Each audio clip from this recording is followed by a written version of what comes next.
Hello les canadophiles, comment vous allez? J'espère que vous allez bien. Chez moi, ça va à merveille comme toujours. Je suis très content encore de vous retrouver ici pour cette nouvelle vidéo.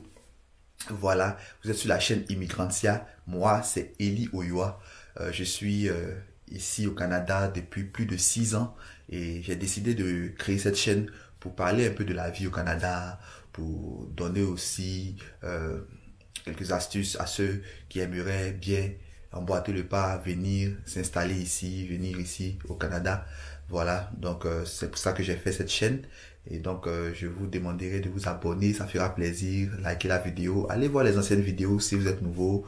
Et puis voilà, vous allez voir, il y a un contenu intéressant quand même que j'essaie de donner. Voilà, donc aujourd'hui on va parler d'un thème très très intéressant. Voilà, on va essayer de discuter un peu, de voir. J'aimerais vraiment sur ce coup-là vous lire dans les commentaires, hein, à la suite de la vidéo.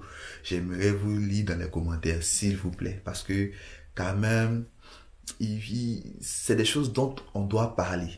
Très souvent, on ne parle pas de ce genre de choses et on fait miroiter aux gens des rêves. Et quand ils viennent et se confrontent à la réalité, elle devient dure.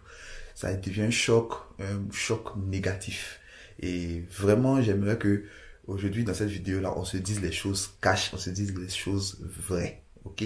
Donc, on va y aller. Donc, dans mes balades sur les réseaux sociaux, je suis tombé sur un post d'une amie qui réside aussi ici au Canada. Voilà, elle se nomme Ruth Boza. Hello, merci de m'avoir permis d'utiliser ton post pour faire cette vidéo.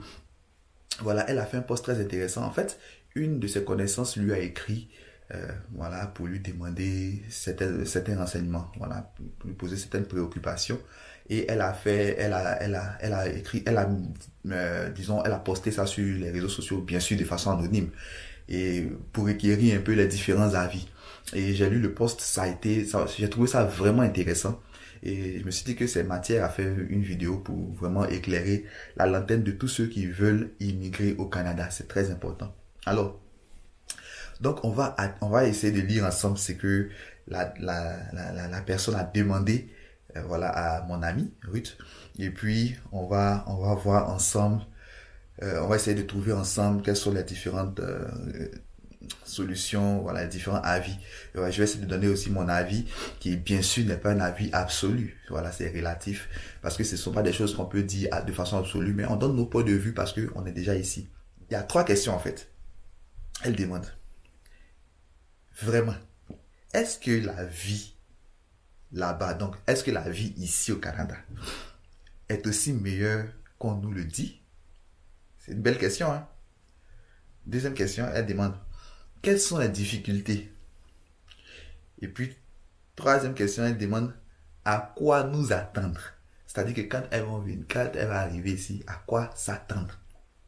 Ok, donc on va essayer de répondre en articulant, voilà, notre vidéo autour de ces 3 questions-là. Voilà, ok. Donc, on va essayer de répondre d'abord à la première question, qui est une question vraiment phare. Est-ce que la vie au Canada, là, elle est aussi meilleure qu'on nous le dit? Bon, je vais donner mon avis, bien sûr. Comme je l'ai dit, c'est pas un avis absolu. Ok. Bon, moi, je pense personnellement que ça dépend du point d'où on se situe. Ou bien ça dépend c'est comme on le faisait en physique. Ça dépend de ta position dans le plan. Voilà. Le Canada, tu viens au Canada ici, mais comment tu étais qui avant de venir? Que faisais-tu avant de venir? Voilà. Dans quelles conditions tu étais avant de venir? C'est ça qui détermine si je pense que c'est ça qui détermine si la vie est meilleure ou pas ici. Ok? Donc on va essayer de développer. Moi par exemple, quand je suis venu en tant qu'étudiant. Voilà.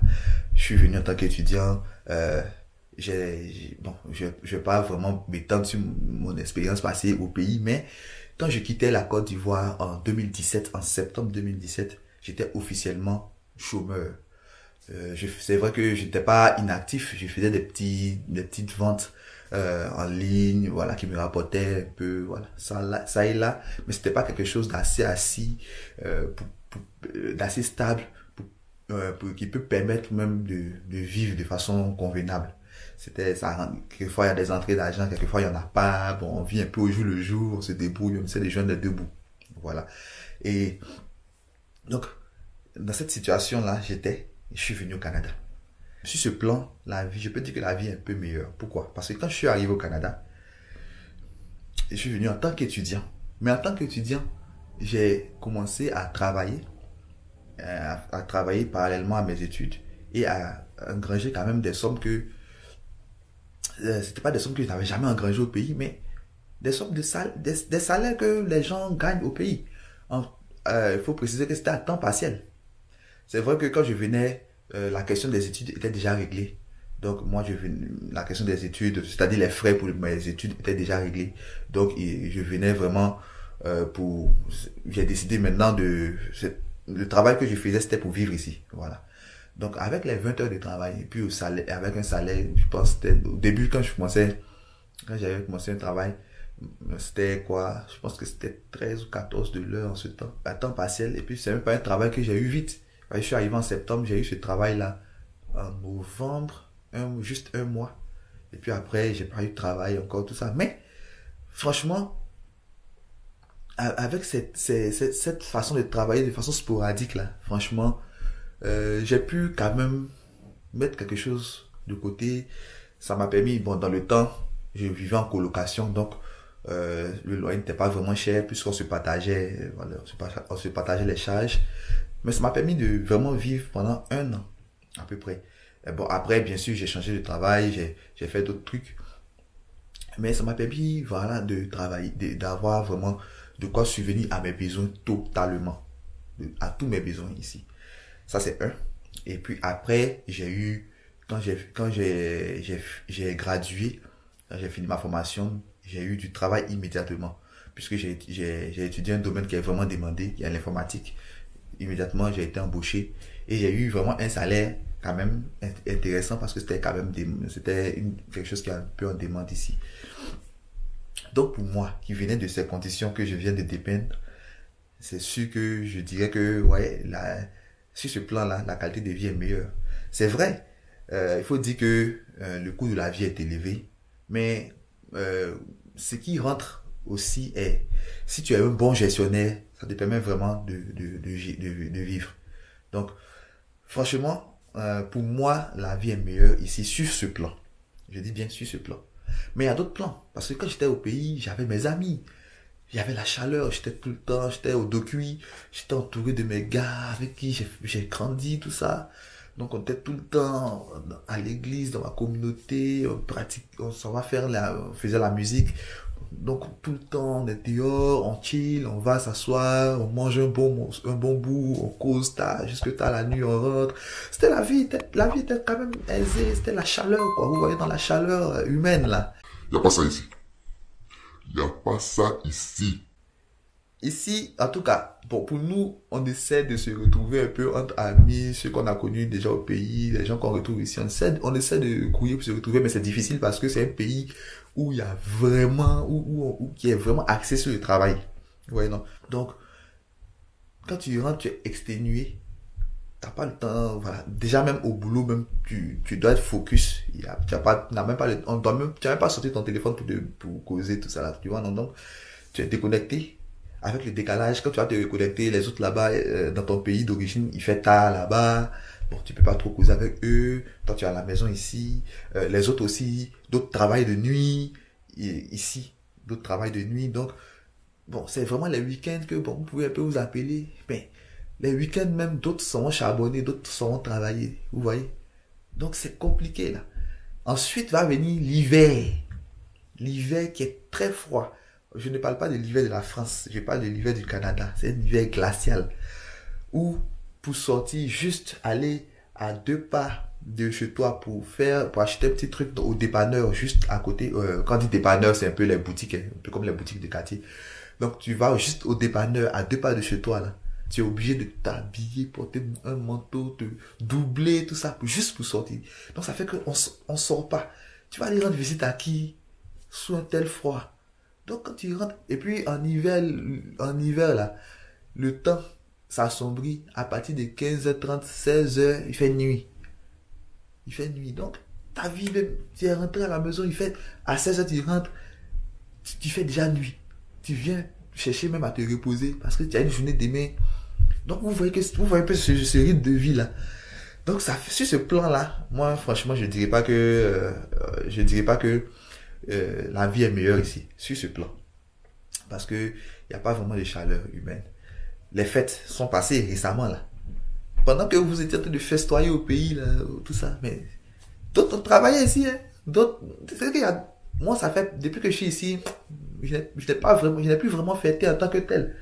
Juste, le 25, et puis, le premier, bon, voilà, mon épouse a préparé, on a essayé d'inviter, et puis bon, voilà, on s'est retrouvé un peu. Mais même quand les gens sont venus là même, on essaie de manger, on a essayé de discuter, tout ça, mais 17h, 18h, les gens cherchent à rentrer vite, parce que le travail va bientôt commencer, donc il faut chercher à rentrer, tu vois, non, donc, ça là, c'est un pan de la vie qui est, c'est pas, moi, chez moi, j'aime pas. D'autres aiment ça, moi, j'aime pas. Vous voyez, non? Donc, c'est mitigé. Et il y a plein de trucs on peut citer comme ça, où il y a des pour, il y a des contre. Par exemple, le système de santé est bon. Le système de santé est bon. Mais il a un défaut. Je l'avais déjà dit dans une vidéo. Ils sont tellement en sous-nombre, le personnel de santé. Ça fait que si tu vas à l'hôpital, tu peux taper des heures avant d'être reçu. Quoique, si tu es malade, tout ça, franchement, ils vont bien prendre soin de toi. Le système est performant, il y a l'assurance maladie et voilà, il y a tout ça qui fonctionne bien. Mais juste la lenteur parce que ils sont sous-effectifs. Donc il y a toutes ces choses-là qui font que si tu penses que tu viens dans un paradis, quand tu arrives, tu es désillusionné complètement. Vous voyez? Mais pour quelqu'un par exemple qui quitte là-bas avec une belle situation, franchement, moi, par exemple, j'ai échangé avec une amie récemment qui me disait que son époux gagne vraiment bien là.